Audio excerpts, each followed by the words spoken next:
This is an Indian folk tale. The Lost Camel. Once upon a time there were two merchants who lost a camel.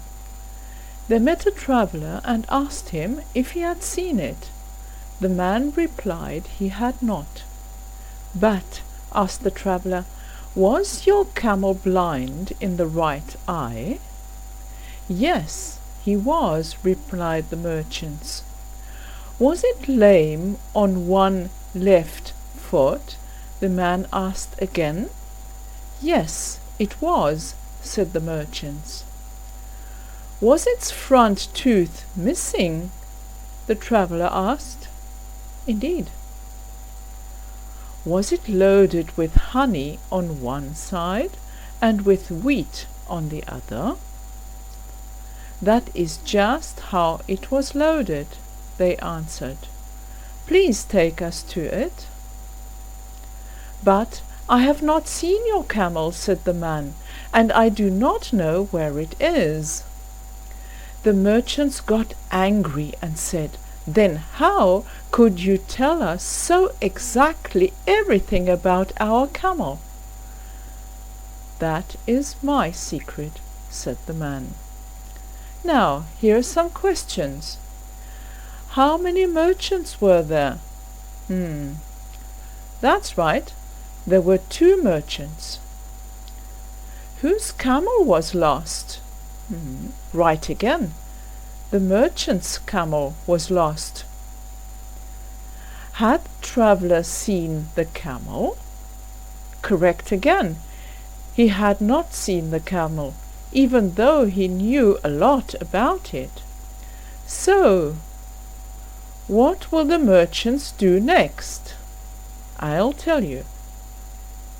The angry merchants took the traveller to the king, who asked him where the camel was.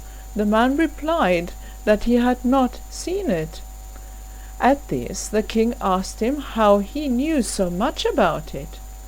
The man answered that the camel had eaten grass only on the left side of the path.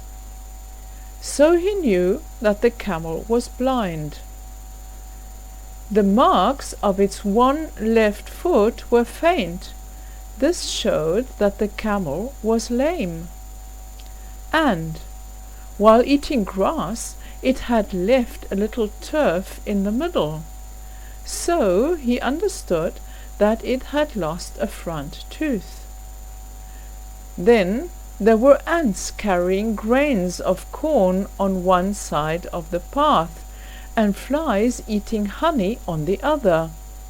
This meant that the camel's load was corn on the one side and honey on the other. The king was satisfied with this explanation. When the merchants left the king's palace, they discovered their camel outside. They were so happy to see their camel again, and hugged and kissed it to show their joy. The king asked the traveller to join him for dinner. The man gladly accepted the kind invitation. During the meal, the king told the man how impressed he had been at his observations, and offered him, the traveller, the position of his personal adviser. As it turned out, he was an excellent adviser who served the king expertly for many, many years.